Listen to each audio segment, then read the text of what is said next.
Hello বন্ধুরা, আমার নতুন ব্লগে তোমাদের স্বাগত। কালকে আমরা গেছিলাম আইডিয়াল বেকারিতে। সেখানে আমরা দুটো ধোসা অর্ডার করে নিয়েছিলাম। আলুর তরকারিটা ছিল খুব পাতলা, একদম জলের মতো, কিন্তু ধোসাটা খুব সুস্বাদু ছিল। ভেতরে কি কি রয়েছে তোমাদের একবার দেখাই।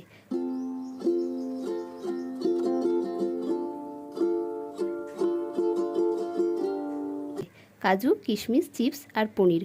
খাওয়ার শেষে এবার আমরা গেলাম কেকের দিকে। অনেক রকমের কেক রয়েছে, খুব সুন্দর সুন্দর। তোমরা তো জানোই এখানে পুরো নিরামিষ কেক পাওয়া যায়। তারপর আমরা গেলাম পেস্ট্রির দিকে।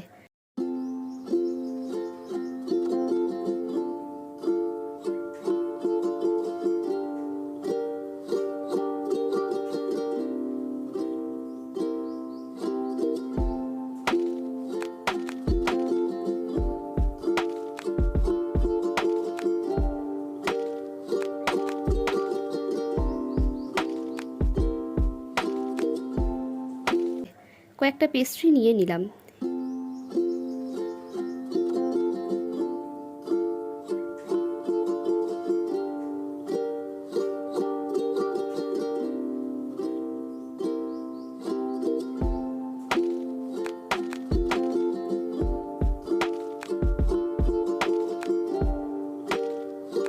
রওনা হলাম বাড়ির দিকে।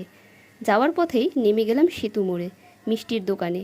তোমরা তো জানোই এখানে মিষ্টিগুলো খুব সুন্দর হয়। আপাতত ব্লগটা এখানেই শেষ করছি। দেখা হবে পরবর্তী ব্লগে। তোমরা সবাই ভালো থেকো। টাটা।